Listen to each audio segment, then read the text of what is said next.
Hello दोस्तों, आज हम बात करेंगे पीठ में दर्द के कुछ इम्पोर्टेंट कारणों के बारे में।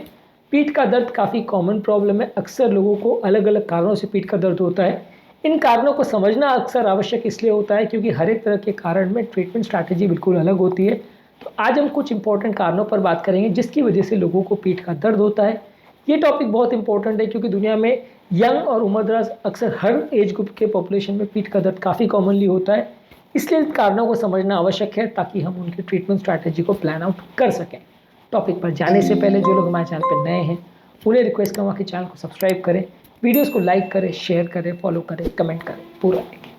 आज का टॉपिक में हर एक पॉइंट बहुत इंपॉर्टेंट है। हर एक कारण जिसके बारे में हम बात करेंगे बहुत ज़्यादा इंपॉर्टेंट है, इसलिए इसे मिस मत करिएगा। टॉपिक को एंड तक देखिएगा। चलिए शुरू करते हैं इंपॉर्टेंट वीडियो।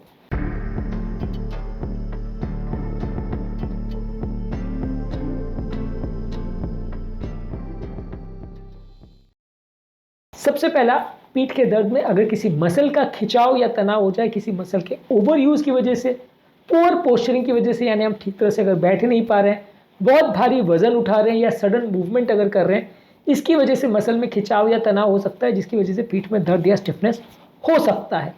अगला है पुअर पोस्चरिंग, यानी किसी व्यक्ति को अगर वो खराब तरीके से बैठता है, खड़ा होता है, कोई चीज़ को उठाता है, जिसकी वजह से मसल में खिंचाव तनाव हो सकता है जिसकी वजह से पीठ का दर्द हो सकता है, खासकर पीछे के भाग में, लोअर हिस्से में।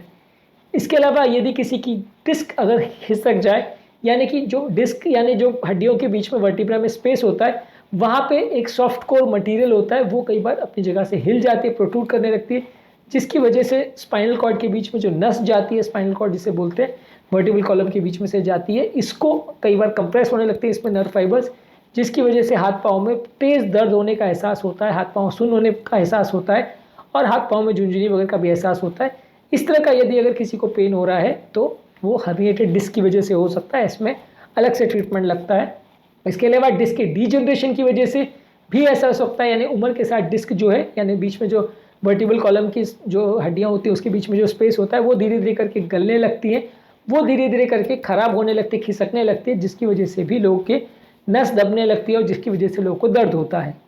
इसके अलावा कुछ और बीमारियों में स्पाइनल कॉर्ड यानी बीच की जो नर्व है उसमें कंप्रेशन हो सकता है, इसे स्पाइनल स्टेनोसिस बोलते हैं। ज़्यादातर ये डीजनरेटिव बीमारी है, यानी उम्र से रिलेटेड जो रीढ़ की हड्डी है उसके डैमेज होने की वजह से हो सकता है।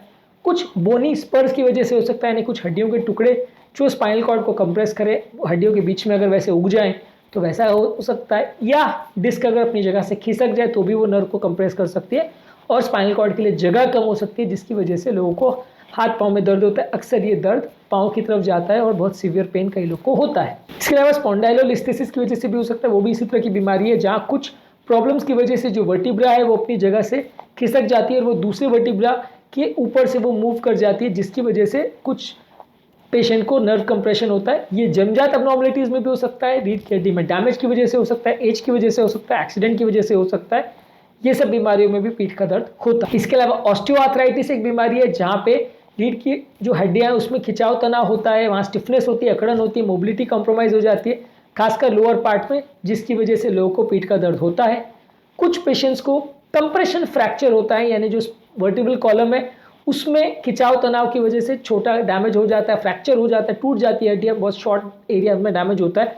बड़े बड़े फ्रैक्चर्स नहीं, ये बिना कारण के छोटे छोटे होने वाले फ्रैक्चर्स होते हैं जो कि इसलिए होते हैं क्योंकि हड्डियाँ वहाँ पे कच्ची होती हैं। इनकी वजह से भी लोगों के जो डिस्क है उसमें कंप्रेशन हो जाता है, उसकी वजह से भी सडन सीवियर शार्प पेन हो सकता है। इसके अलावा कुछ मसल से संबंधित बीमारियों में भी ऐसा हो सकता है, जैसे फाइब्रोमाइल्जिया, कुछ बोन के ट्यूमर्स की वजह से, मायोफेशियल पेन की वजह से, एंकाइलोसिंग स्पॉन्डिलाइटिस की वजह से, ये बीमारियां जो है आपकी नर्वस कॉलम कंप्रेस करती हैं, इससे भी पेन हो सकता है। यदि किसी की हड्डियों में कोई इन्फेक्शन पहुंच जाए, कोई ट्यूमर पहुंच जाए, कोई कैंसर के टुकड़े पहुंच जाए, एंडोमेट्रोसिस की बीमारी है जहां यूट्रस से कुछ टुकड़े वहाँ पहुँच जाते हैं, इस तरह की बीमारियों में भी रीढ़ की हड्डी में दर्द हो सकता है और वहाँ पे एक पर्टिकुलर जगह पे बहुत ज़्यादा पेन कई दिनों तक, महीनों तक चल सकता है। इसके अलावा कुछ और बीमारियाँ हैं जैसे रूमेटॉइड आर्थराइटिस है, ये भी रीढ़ की हड्डियों में दर्द का इम्पोर्टेंट कारण हो सकती है। आज के टॉपिक में हमने बात करी रीढ़ की हड्डियों में या पीठ के दर्द के इम्पोर्टेंट कारणों के बारे में।